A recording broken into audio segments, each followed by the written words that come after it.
આજરોજ લગભગ અડધી પોણી કલાક પહેલાં એવા સમાચાર મળ્યા કે કોર્ટમાં બોમ્બ છે.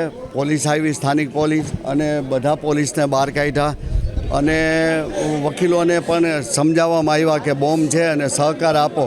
એટલા માટે થઈને બધા 1000થી વધુ વકીલો હાજર હતા અને 3000થી 4000 અસીલો હાજર હતા. બધાને સમજાવટ કરી પોલીસે અને અમે લોકોએ પણ, અને બધા વકીલોને બહાર કાઢ્યા.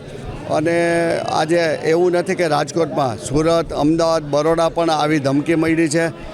લાખો કેસ પેન્ડિંગ છે આખા ઇન્ડિયામાં અને ગુજરાતમાં. લાખો, ઇન્ડિયામાં તો કરોડો હશે કદાચ, પણ આજે આ એક દિવસ કેસ ન ચાલવાથી કોર્ટનું ભારણ વધ્યું છે અને જે કેસનો વધારો છે, જે પેન્ડિંગ કેસો એમાં એક વધારો થયો છે.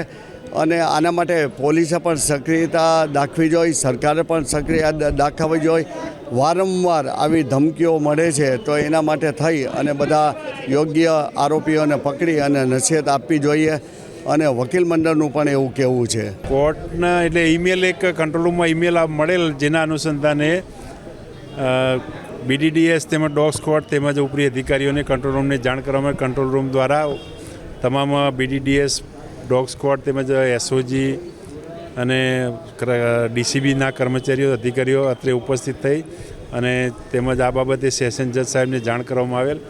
અને તેના અનુસંધાને સેશન જજ સાહેબની સૂચનાથી તમામ કોર્ટના કર્મચારીઓ તેમજ એડવોકેટ સાહેબશ્રીઓ તેમજ તમામ અસીલો વગેરેને અત્રે કોર્ટ પરિસરમાંથી બહાર નીકળવાની સૂચના આપવામાં છે. અને હાલ લોકો બહાર નીકળી ગયા છે અને તેના બાદ BDDS અને ડોગ સ્ક્વોડ દ્વારા અહીંયા હાલમાં ચેકિંગ હાથ ધરવામાં છે. ચેકિંગ પૂરું થયા બાદ ત્યારે ખબર પડશે કે કંઈ છે કે નહીં ગુના, કોઈ એવી બોમ્બ જેવી કોઈ ID કે કોઈ છે, તેના આધારે તપાસ કરી અને ત્યારબાદ જ અંદર પ્રવેશ કરવામાં આવશે. ઈમેલની હાલની સાયબર ક્રાઇમ દ્વારા એ બાબતે ઝીણવટભરી તપાસ કરવામાં આવી રહી છે.